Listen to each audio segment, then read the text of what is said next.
승진 축하합니다.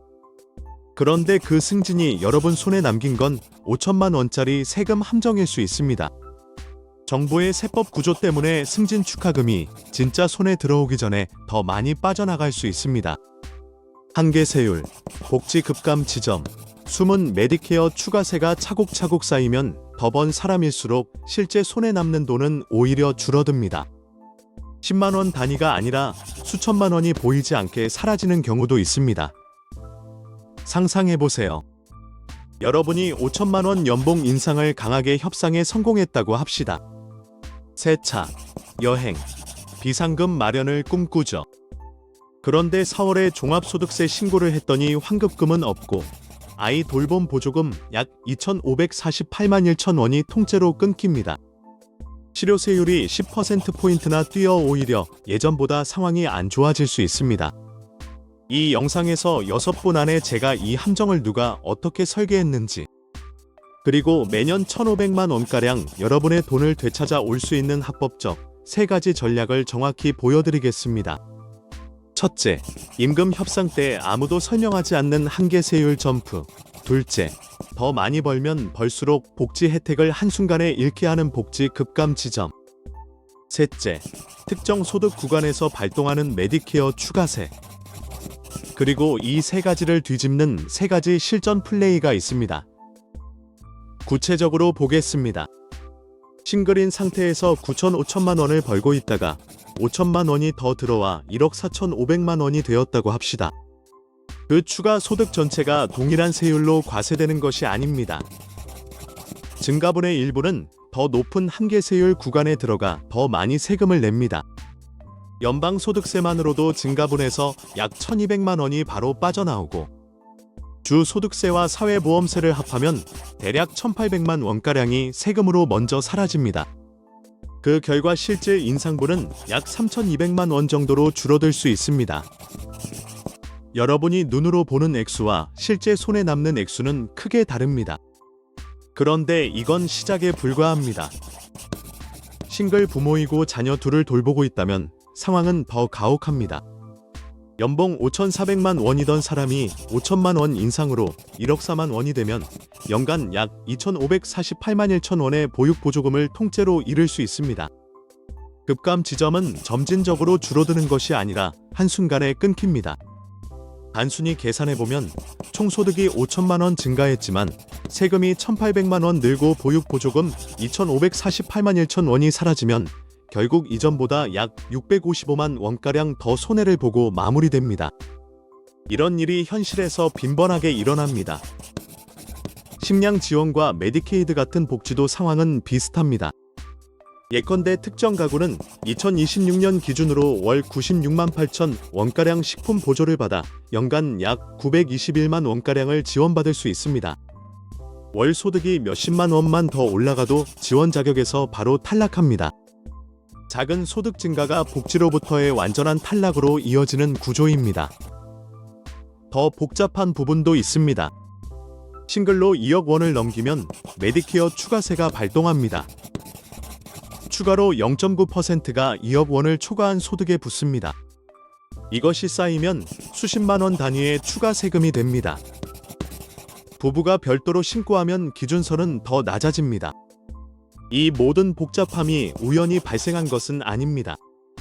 건강보험법 같은 법안 속에 숨어 있고 대부분의 사람은 세무사에게 통보받을 때까지 이 사실을 모릅니다. 그리고 더 놀라운 사실 하나. 제도 자체가 일부 계층의 상향 이동을 억제하도록 작동될 수 있습니다. 앞으로 지원 예산이 크게 줄어들면 그 경사면은 더 가팔라질 가능성이 큽니다. 좋은 소식은 모든 함정에는 합법적인 우회로가 있다는 점입니다. 핵심 문제는 인상 자체가 아니라 과세 대상 소득의 계산 방식입니다.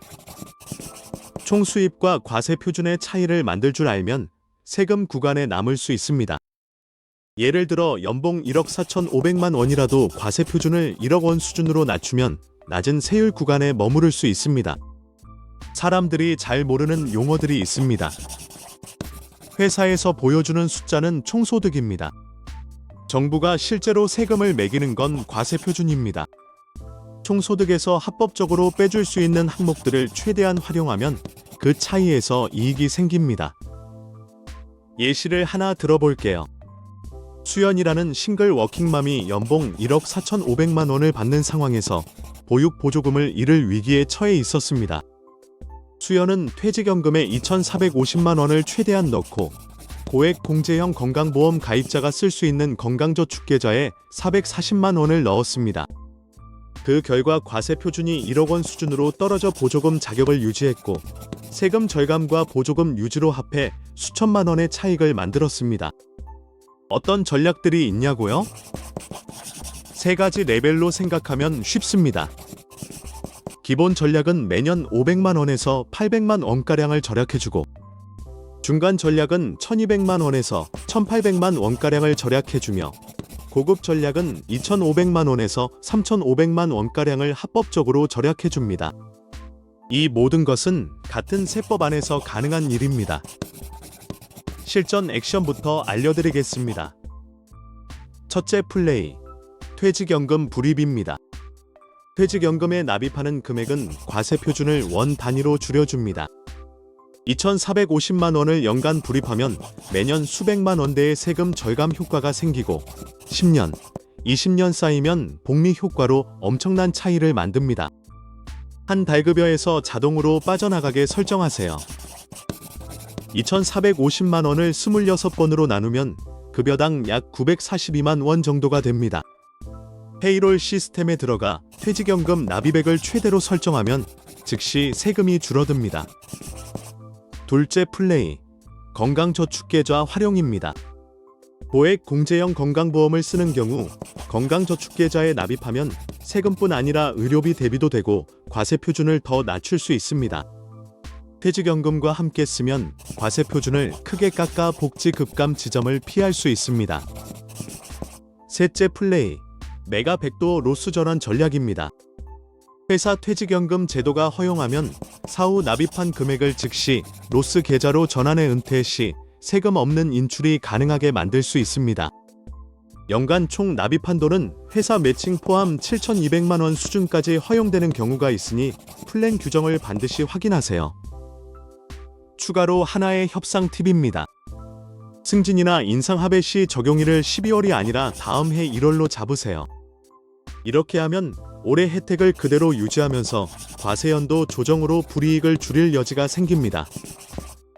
지금까지 말한 모든 전략은 불법이 아닙니다. 세법이 복잡하게 설계된 틈을 합법적으로 이용하는 것입니다. 중요한 건 규칙을 아는 사람과 모르는 사람의 차이가 평생 수입에 큰 영향을 준다는 사실입니다. 오늘 당장 할 수 있는 행동 3가지를 드립니다. 첫째, 급여명세서에서 총소득과 과세 표준의 차이를 확인하세요. 둘째, 퇴직연금 납입을 최대값으로 설정하세요. 셋째, 회사가 사후 납입과 즉시 전환을 허용하는지 인사팀에 문의하세요. 이 3가지만 해도 다음 연도 세금 명세가 확 달라집니다. 승진이 여러분을 가난하게 만들게 둘 건가요? 아니면 같은 돈으로 더 많은 자산을 만들게 할 건가요? 선택은 여러분의 것입니다. 작은 설계 하나가 수천만 원의 차이를 만듭니다. 지금 이 복잡함을 여러분의 편으로 바꿀 기회입니다. 이 영상이 도움이 되셨다면 머니 스케치 채널을 구독하고 알림 설정해두세요.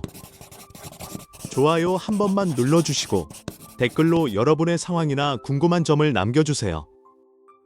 다음 영상에서 계속됩니다. 시청해주셔서 진심으로 감사합니다.